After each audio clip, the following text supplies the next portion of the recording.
So this is a tutorial on Mel's chest matrix variation, which has got a chest Steve in it instead of a normal Steve. Obviously the prerequisites for this are the Mel's Steve matrix variation and a chest Steve. So hopefully it's going to look a little something like this.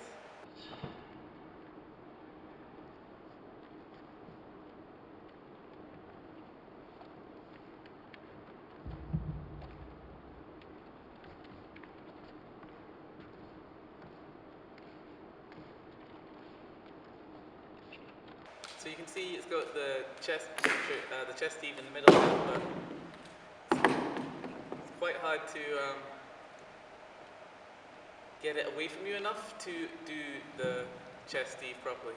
So when it's here, super close to you, super close to start the chest Steve, you want to get it away from you as quickly as possible so you can do the chest Steve quite cleanly before going into the other half of the Mels matrix variation.